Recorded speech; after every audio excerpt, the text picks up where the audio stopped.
My name's Kyran Grey, and I've signed in to the team's account to put in my side of the story. Kyran! Kyran! I awoke with a yawn, hearing my name in the distance. I looked to see that rainy light was across from me. I scanned the room, finding everyone missing. I asked. What is it? I thought I should wake you up, Rainy explained. Where is everyone? Oh, they're off investigating. They didn't want to bother you. Cool. Where's breakfast? Right, Rainy began. I was about to get some. Paris said I could take her car and drive off. Bagels, I murmured. I need to get out of this house. It's so dark, I guess. Mind if I join you? Sure, Rainy exclaimed. I went to the nearby bathroom, tidying myself up, took a drink of what Azalea had called diamond-filtered holy water, and then took my backpack and met Rainy outside the house. I noted that from outside, the house looked like a towering guard, or some sort of cage, trapping people, or its victims, inside. That's when I noticed something else, something in the woods behind the property. I'd been told that the property gate surrounded a large part of the woods behind it, but I wasn't sure how much it did. But whatever I glimpsed, it seemed to be far off in the woods.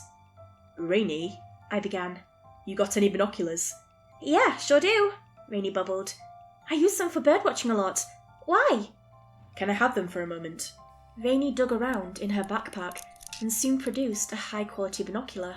I took them, thanked her, then looked through them, searching for what I'd seen. Then I saw it. Something odd in the distance, some sort of small structure that oddly reminded me of a shrine. Yes, that was it. Some sort of shrine. It was red and covered by octagons, decagons, and other such n-gon shapes. There were strange symbols all over it, ones I did not recognise. Rainy, come look at this, I murmured, handing her the binoculars. Okay. She did, and she looked amazed. Do you know what they are? I asked. Nope, not a clue, she replied. She then took out her phone and snapped a photo. Let's get food for the team first. You want to drive? Sure. I got in the car, and Rainy took the seat next to me, and I began to drive the way back to town. So, Rainy began, as I watched the trees pass by me in the early morning rain. No sun here. It was all quite gloomy, but at least the current weather didn't sound like the heavens were readying to destroy the world, which of course was the rain the day prior. Kyran, did you have any strange dreams yesterday?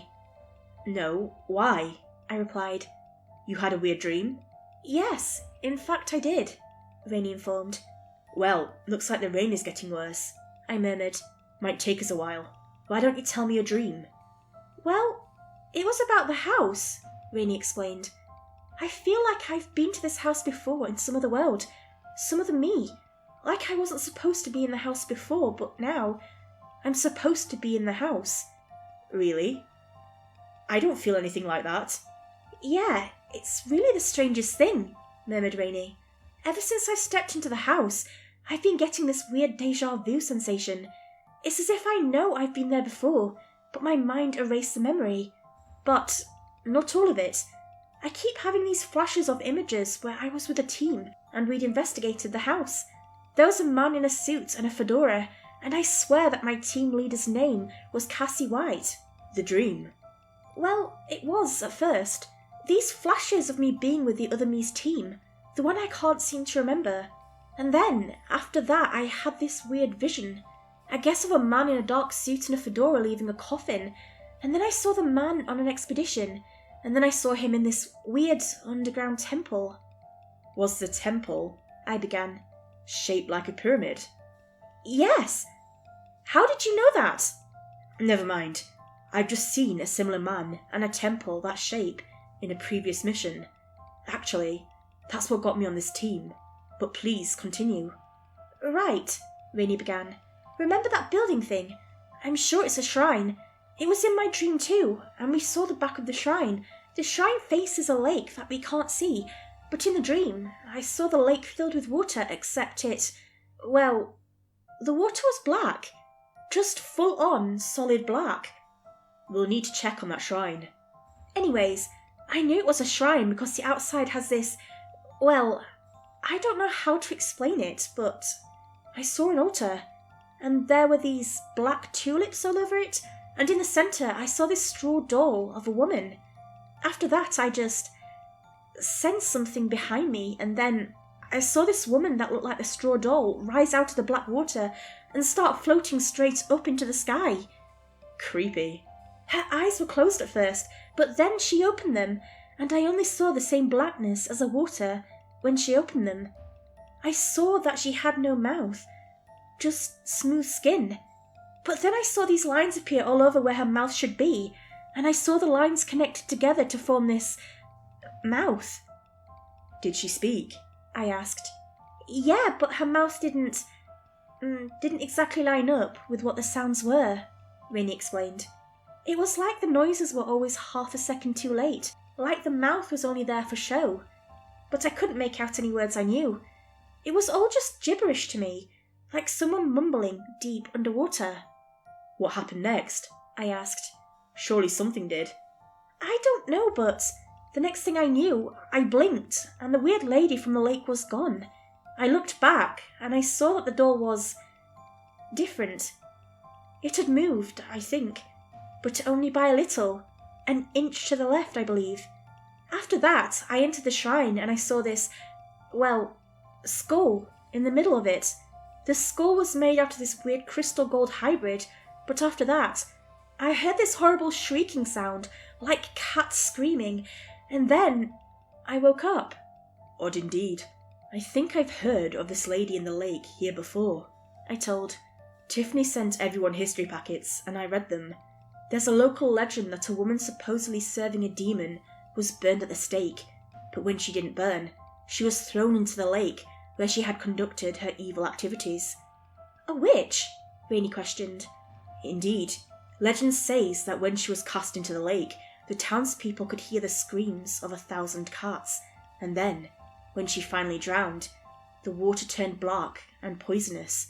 The body of this supposed woman was never found, but see, the only problem is, Tiffany commented that there isn't a lake on the property, so I'm not sure how this all connects. That's odd. Agreed. By then, we'd reached the town, and I soon parked the car near a small bakery, which connected into a mall, and soon, the two of us were out of the car, each with our own umbrellas, protecting us from the rain. Still, the storm seemed to worsen, and the wind was sending the rain into our faces. I heard Rainy swear, and a gust of wind sent rain all over our glasses, and the two of us hurried into the shop. Hey, you two! A tall man yelled. You two best stay inside the shop. Why?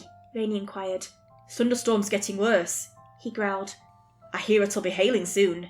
As if to prove his point, a huge chunk of ice crashed into the ground outside, sending ice everywhere on the street. Good point. Anyway, since we'll be staying here a while, I began, can we get some bagels, donuts, anything? We're hungry. Sure I can. I'll get you to our bakery special, if you don't mind. We don't mind, Rainy confirmed. I didn't mind either. I just wanted a nice hot meal.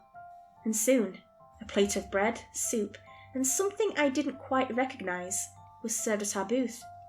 While we ate, I took the chance to read more about the lady in the lake, part of Tiffany's history packet, and I found more of it enlightening.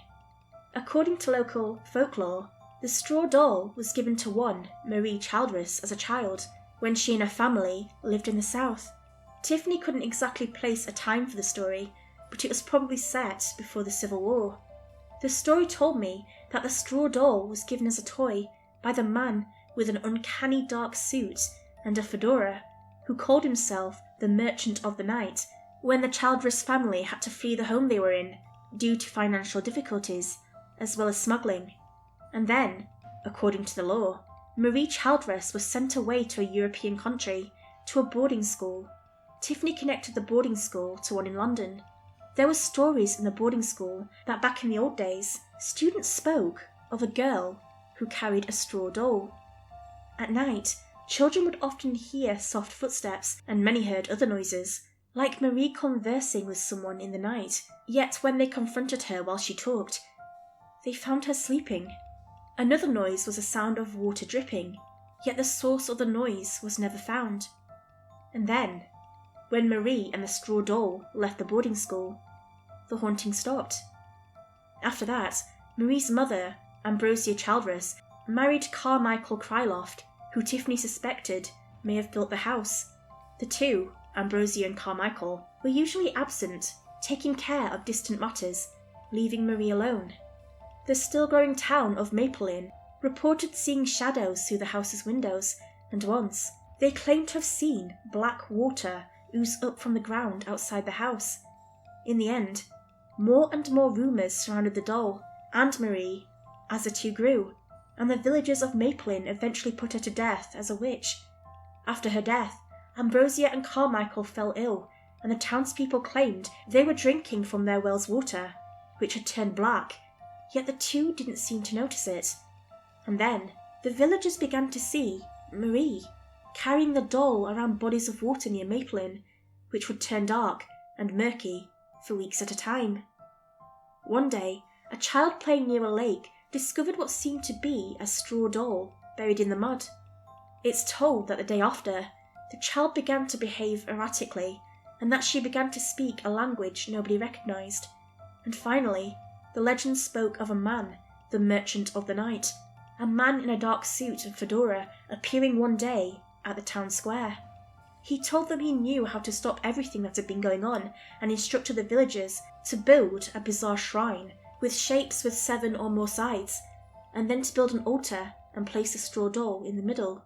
At first, the townspeople did not believe the man, as some of them had heard of a travelling merchant who appeared at night, and where he went, disaster followed.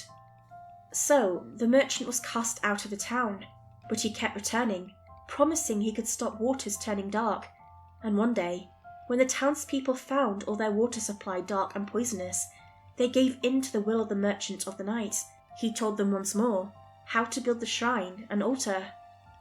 And then, when it was built, the waters turned clear, the sightings stopped, and the man who was the Merchant of the Night vanished. Or at least, that's what the story told.